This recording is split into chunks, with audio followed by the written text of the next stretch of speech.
The Halloween franchise is one of the most profitable movie series of all time, grossing $7.87 billion as of this script.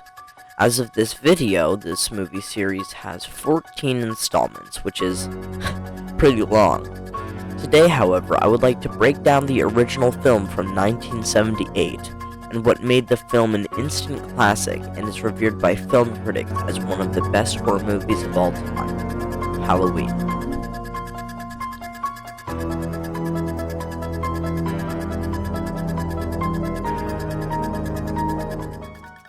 The first movie apparently went through a bit of a development hell with the cast and crew.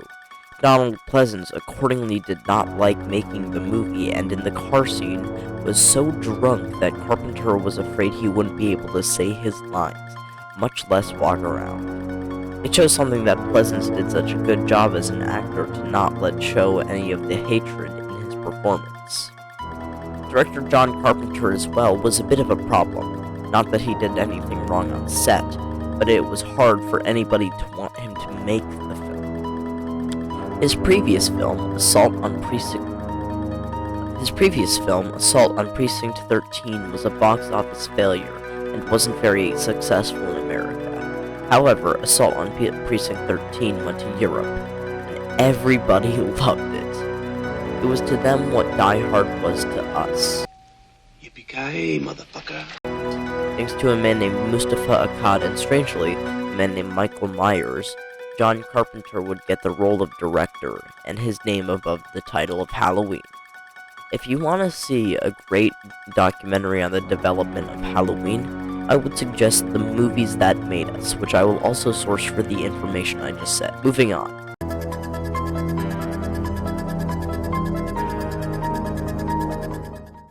John Carpenter was the main composer for Halloween as well, and the music is famous for the fear that imposes. The notes of the song are very simple, as it looks like just 4 notes on repeat, but under the surface, you will see that every time that the titular beat is played, it is different. This off-putting edge of uncertainty in the music will ease into your brain as it plays over and over again, and then you hear the lone note as pulsating through the beats. And it slaps! Little details also make the movie so interesting, and the otherworldly beauty of Michael Myers. He was a child shut off from the world. He doesn't talk, and he's a strategist. That's right, a strategist. Myers is smart, too smart. He is strong, too strong. Michael is a sadist. He seems to enjoy scaring Laurie with... Michael isn't a movie villain, and he isn't a slasher icon in this movie. He's a force of nature. He's not particularly discreet, driving by the man trying to capture him. When he kills somebody, he doesn't try to hide it. In fact, he makes a spectacle out of it. But he also seems to admire something about it. When he kills that guy, he looks at it and seems to admire it. Halloween isn't like John Carpenter's other masterpiece, The Thing, because it doesn't scare you with a well-placed jump scare or lots of blood. Halloween is known as the bloodless slasher because it doesn't need blood to scare you. The idea of Halloween that is most scary is the silence.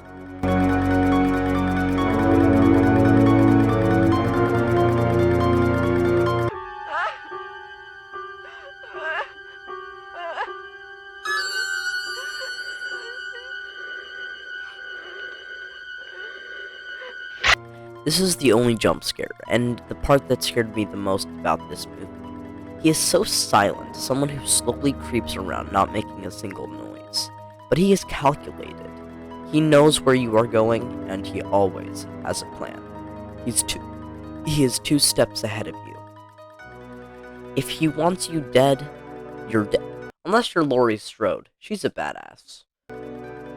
The final shot of the film is a bunch of camera angles over the places that we've been, as we know that Michael has gotten away.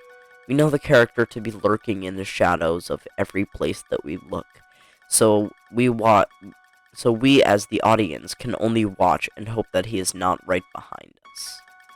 It is common knowledge that the Michael Myers mask is a mask of William Shatner, who was in Star Trek. However, this mask is painted a pale white and the hair dyed a cruel reddish brown. The mask reminds me of eyes because when you are in the dark, you see the shadow of the person, the only light coming from their eyes.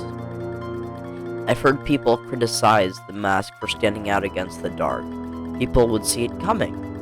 But the idea of Michael Myers is that he is lurking everywhere, trying to get the jump on you. If you don't think that the mask is scary, picture this.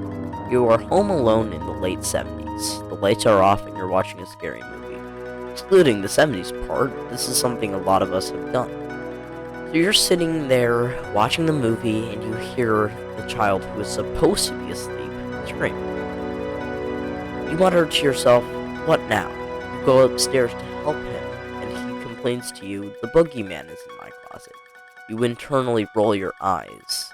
It's Halloween night, of course he'd be scared. You go to close the closet door, but something stops it. You try to slam it again. No luck.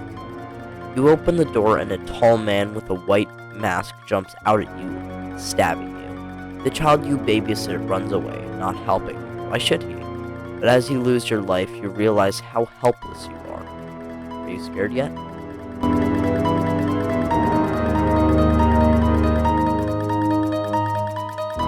Likely my favorite part of this movie is the acting by Jamie Lee Curtis and Nick Castle as the protagonist and antagonist. Curtis convinces me that she's just a teenage girl who wants to make a couple bucks babysitting a kid. She is too old to care about trick-or-treating, she'll put the kids to bed, and just do her own thing until the parents get home. It's not too hard to pull off that part. But then comes Nick Castle under the mask of the titular character. Nick Castle doesn't really need to act his ass off to do a good job in this movie. He just needs to stand there silently. But the way that Curtis bounces off and acts her ass off, it really works. You can see her genuine fear, but also the strength of the actor when she wants to protect the kids instead of getting the hell out of there.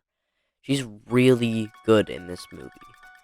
Her friends also did a pretty good job displaying their fear in their respective death scenes. John Carpenter knew how to direct people, no doubt about that. He knew who to put where, he knew where to put the camera. It's super smart. On a different side of things, Donald Pleasence, who I haven't talked about in a minute, is also doing very well. It kinda pulls me out when he starts saying something about Satan's eyes, but most Christian talk can pull me out of any movie a little bit. This is likely Pleasence's most famous role, yet I do find it weird that he kept coming back to do more after he reportedly wasn't interested in the first one. I guess the pull of money is too strong.